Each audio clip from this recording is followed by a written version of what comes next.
Alright, so I'm getting a new camera. I'm getting a travel camera for myself, and I thought it'd be good for me to talk through kind of what cameras I was thinking about, what are the options, and ultimately what I wound up deciding to do, both because it helps me to kind of go through and think about things, but I think it's also good for me to tell you kind of what cameras I think are good and kind of what my thought process is like, and how I ultimately pick something out. So I already own a couple full-frame Nikon cameras. They're great cameras. They're a little bit bulky and a little bit professional looking, but if you know what you're doing, you can get phenomenal photos out of them. But I'm really looking for something that's a little bit more fun and a little bit more stylish that I can take with me kind of on like casual trips and stuff like that. To capture some memories, capture some moments without like taking away from the memories that I'm trying to capture. So basically, I want something that's like stylish and fun, that, still takes pretty good photos, but is really just kind of easy to use and is not going to take away from whatever else is going on. Now, I want good image quality. I'm not super optimizing for image quality here. I'm also not super optimizing for size, so like I don't need a pocket-sized camera. Like I actually want something that is visible and looks like a camera, but I want it I want to look cool while I'm doing it. And lastly, I want it to be like decently usable to the point that I can get pretty good photos most of the time. So basically, like I want to be able to hand off the camera to someone else, be in some of the photos, and hand off the camera to someone else and have them take a picture and know that it's like probably going to come out somewhat reasonable. So that's what I'm looking for, and now kind of let's go through some of the options and things that I thought about to figure out what to do. So as soon as I said style, I feel like a lot of you immediately thought of Leica because they're known to be kind of like the coolest and most stylish cameras.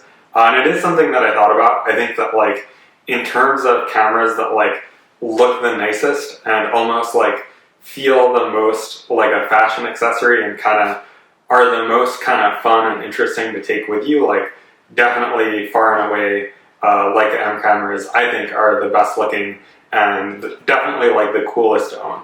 The problem with them though, even though they're great cameras, outstanding image quality, great experience, etc., is they don't have autofocus, which I personally don't mind, right? Like I'm somebody that's really into cameras, and I can take like 5 hours to like mess around with rangefinder autofocus to figure out how it works. But the thing is, I really want to be in the photos, and so like if I get like a super intense like manual focus camera that you can only operate if you're like super duper into photography, then like nobody's gonna be able to take pictures with me in them when I'm out and about, which would be kind of a huge bummer. So I think like I like the idea of it, and I think it would be super cool to own one, but like realistically, like I can't justify it because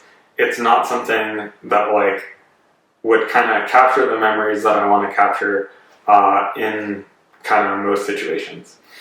The next thing that I thought about is I thought about the Fujifilm X-T200.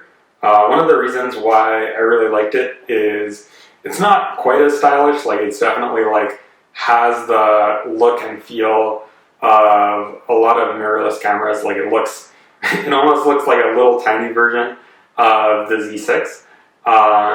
But what it does have going for it is it basically has all of the features in terms of getting kind of convenient photos in most situations that I could ask for. So like, it's got good autofocus, it's got a pop-up flash, it's got a flippy screen, which is, obviously not something, actually it can be good for like some serious photographers, but like, a lot of times you just want it so that you can like, take pictures of yourself and your friends without like needing to go find someone else to take your photo. And so like, I don't know, like it's one of these cameras that just like seems like it's really convenient and it's not really gonna let you down most of the time. And so that's something that I really looked at and thought it was one of the cameras that I most thought about getting because, you know, image quality is very good, it's pretty stylish, and it's kind of doing a good thing most of the time. The problem that I had with it though is like it's a little bit stylish, but it kind of looks pretty similar still to like a classic like Z6 mirrorless camera. And kind of my goal in this is to like, you know, move away a little bit from the cameras that I already have. So like I thought it was really good, but I didn't think that it was different enough in terms of style from the cameras that I already had to really like make sense as something to purchase. Alright, so the next camera that I thought about getting was the Ricoh GRIII, pretty much entirely because it's a camera that's small enough to fit in your pocket. So in terms of things that are like super light and super portable, like the GR3 is the smallest thing that you could get that'll still give you like what I would call like real photography image quality. Like you've got a good APS-C sensor and a good lens in pretty much the smallest package that you could possibly imagine. The problem that I had with it though is I don't really want a camera that, you know, I fit in my pocket and it just sits there forever and I kind of take it out when I need to. Like, I want a camera that's there, and I want a camera that's kind of stylish and that's kind of present so that I can actually like I don't want a camera that just sits in my pocket forever. Like, I want something that's kind of nice looking and that's kind of stylish so that, you know, people when we're doing stuff like, you know, think about maybe like taking pictures and capturing some memories rather than just kind of like having it like always kind of like sitting in the shadows. Like, I want something that's kind of there and that's kind of stylish and sort of fun and kind of encourages us to like, you know, save memories of what we're doing and really remember the moment, but not in a way that takes us out of it and takes us out of what we're doing. And so the last camera that I thought about getting, and now obviously the one that I actually decided on, is the X100V. And basically it still has most of the style of the Leica cameras, like obviously not as cool and not as good looking as some of the Leica rangefinders, but it still has that kind of rangefinder style. It takes pretty good photos in pretty much, you know, every type of lighting condition, like the f2 aperture combined with the fact that you can use pretty slow shutter speeds when you're shooting with a wide angle lens, makes it so that, like, you know, even if you're indoors, like without a flash, you can probably still get, you know, at least somewhat reasonable photos. And it also does have a flash, so like if you're indoors and you can use a flash and you need it to get good photos, like, you know, you can still have that and you can still use it in a pinch. And, you know, it's just like one of these things where it has autofocus, like it's just something that like kind of is stylish and is fun and is there, but also, you know, actually like photographically, like it gets the job done most of the time and in most situations. And something that's kind of interesting about the X100V, kind of like, you know, one of the big things that people first notice when they see it is that it has a fixed lens on it. So basically, like, unless you get, you know, some super special adapter, you know, you can only use the one focal length. Like, you're stuck with like 35 millimeters, and that's all you get. But the advantage of that is because the lens and the camera are built together, you can get a much better lens into a much smaller package, because like you don't have to worry about kind of all the mechanics that, like, you know, attach the lens and kind of like fit everything together and make the lens and the camera work together. Like, because it's all built together as one piece, you're getting much better glass in a much smaller form factor than you probably would if you bought, let's say, like an X Pro 3 and then attached a really good piece of glass in front of it. So I actually really like the fact that it has a fixed lens. Like, I actually consider that to be a plus for my use case.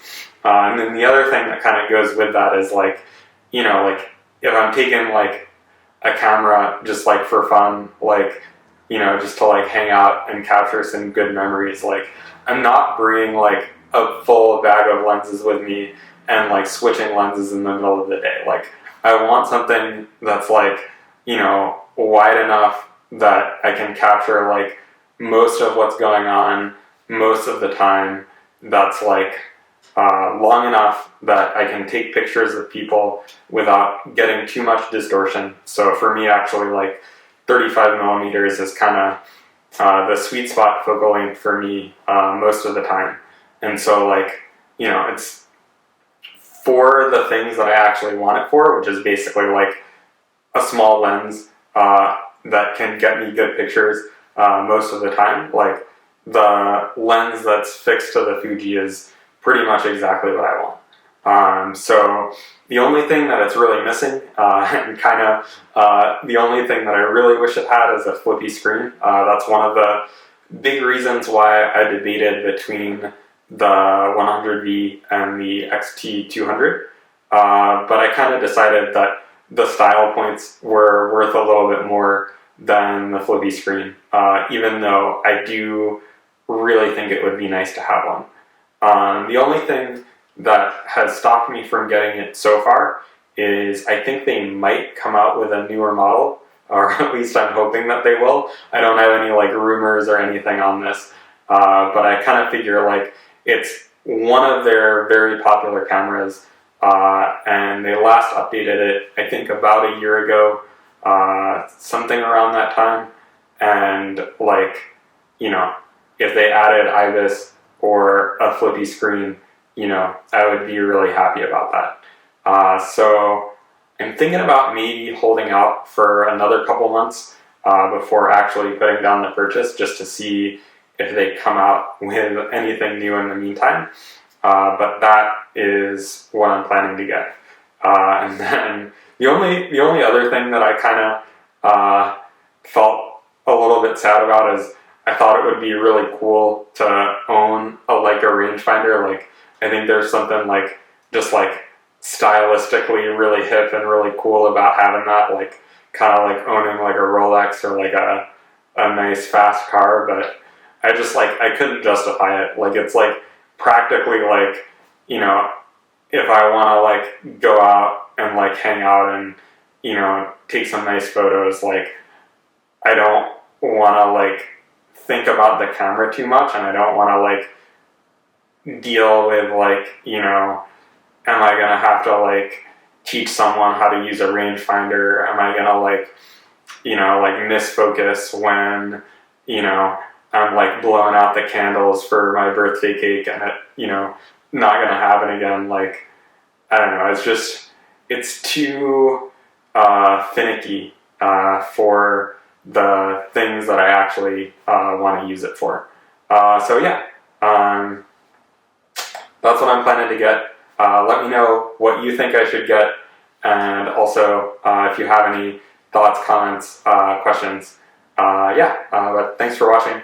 Helps me to kind of get all of these thoughts down and out there and just kind of say them out loud, so that I can think through it for myself as well. Alright, so last minute update. I actually did get a camera, and I got a used X100F. It's one version less modern than the X100V, but I just liked the look and style of it a little bit more than the X100V, and I don't think that they'll change back to the old design when they come out with a newer model. So really, a lot of what I'm optimizing for when I picked this out was something that just looked really stylish, and I really liked just like the look and feel of it. And it still takes, you know, very good photos. I know they updated the lens in the X100V, but like for the stuff that I want it for, like I don't need like ultimate super pin sharpness. And so yeah, that's what I wound up getting. Potentially review coming soon.